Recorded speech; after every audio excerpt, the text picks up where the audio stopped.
Hello everyone. यहाँ पे hydraulic braking system का एक सिंपल सा डायग्राम आपको दिखाया जा रहा है और आपको पता है मैकेनिकल प्रॉपर्टीज ऑफ फ्लूइड के ही पार्ट को हम लोग डिस्कस कर रहे हैं। तो सबसे पहले मैं ये बता दूं कि ये सेम प्रिंसिपल जिसपे हाइड्रोलिक लिफ्ट, जी हाँ, जिसपे हाइड्रोलिक लिफ्ट बेस्ड है उसी प्रिंसिपल पे ये भी बेस्ड है। अब आप समझ चुके होंगे कि इसका प्रिंसिपल क्या है। जी हाँ, पास्कल्स लॉ। पास्कल्स लॉ पे बेस्ड है हाइड्रोलिक ब्रेकिंग सिस्टम। और इसमें आप देख रहे हो सिस्टम में क्या है, एक मास्टर सिलेंडर है। यहाँ पे देखो आप, एक मास्टर सिलेंडर है इस सिस्टम में। ये गाड़ी की जो ब्रेक होती है उस तरह का बना हुआ है। यहाँ पे इस जगह पे आप देख सकते हो ये एक मास्टर सिलेंडर है, ठीक है। और इस मास्टर सिलेंडर के साथ एक पिस्टन लगा हुआ है। ये आप देखो यहाँ पे, ये क्या है, ये एक पिस्टन लगा हुआ है इस मास्टर सिलेंडर के साथ, ठीक है। और ये जुड़ा हुआ है आपके ब्रेक से, ब्रेक पेडल है। इस ब्रेक पेडल से एक एंड ब्रेक पेडल से कनेक्टेड है। और ये दोनों ही व्हील से कैसे कनेक्टेड होता है, ये व्हील है आपकी, ये जो है व्हील है, और यहाँ पे भी ये व्हील है। कार की जो व्हील होती है वो कैसे कनेक्टेड होता है उसे बताना है आपको। ये आप देखो, cylinders are connected by metal and rubber hoses. यहाँ पे देखो आप, ये जो मास्टर सिलेंडर है ये फ्लूइड के थ्रू, मैं जो फ्लूइड है इस ट्यूब में, इस फ्लूइड के थ्रू एक स्लेव सिलेंडर से कनेक्टेड होती है। और स्लेव सिलेंडर जो है इसके साथ भी एक पिस्टन आपका लगा हुआ है। इस स्लेव सिलेंडर के साथ फ्रिक्शन पैड्स लगे हुए हैं, दोनों ही फ्रिक्शन पैड्स यहाँ पे लगे हुए हैं। और यहाँ पे लगा हुआ है आपका एक्सल। इसके साथ साथ ब्रेक डिस्क है ना, ब्रेक डिस्क भी यहाँ पे इसके साथ कनेक्टेड है।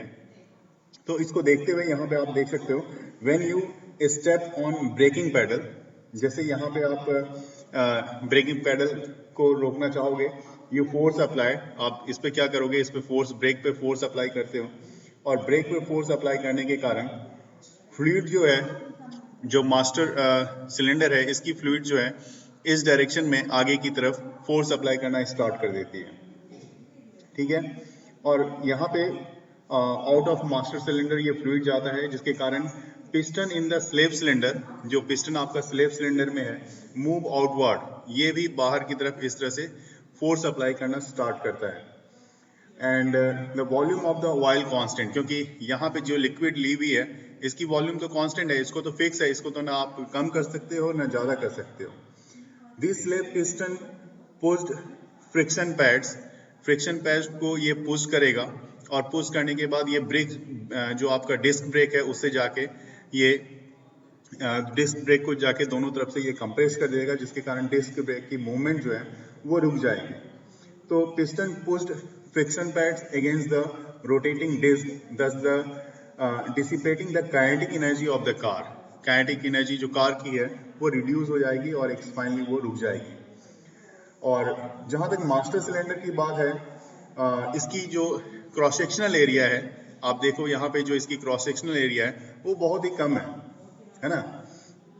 और इसके साथ साथ यहाँ पे दूसरी तरफ आप देखो, अगर मान लो इसकी क्रॉस सेक्शन एरिया को अगर आप A1 मान लेते हो, and that of slave cylinder, slave cylinder का क्रॉस सेक्शन एरिया अगर आप A2 मान लेते हो, यहाँ पे क्रॉस सेक्शन एरिया ज़्यादा है तो इसकी क्रॉस सेक्शन एरिया को अगर आप A2 मान लेते हो, तो वैसे केस में जो फोर्स अप्लाई कर रहे हो आप, प्रेशर इंक्रीजेज ट्रांसमिटेड अनडिमिनिश्ड, जैसा कि पास्कल्स लॉ ने बताया था, through out the system pressure जो है वो through out the system same रहेगी।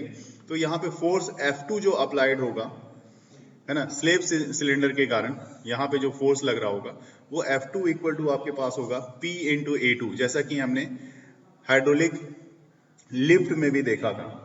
तो P की जगह पे हमने लगाया था वहां पे F1A1, याद होगा आपको, F1A1 इस तरह से हमने यूज किया था इंटू A2।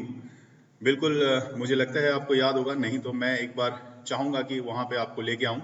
देखिए यहाँ पे जो सेम फॉर्मूला मैंने यहाँ पे अप्लाई किया था, आप देख सकते हो यहाँ पे F2 equal to F1A1 A2 into A1, और F2 equal to P into A2, और P की जगह पे F1 बाय A1 इस जगह पे मैंने अप्लाई किया था। सेम चीज वहां पे मैं दिखाना चाह रहा हूँ आपको।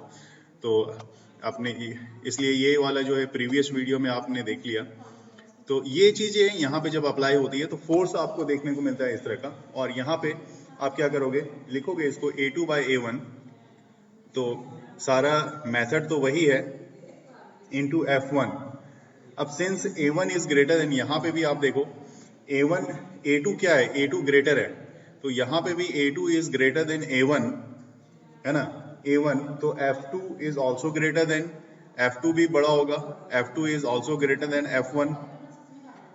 Thus the hydraulic system amplified the relative weak force of your foot।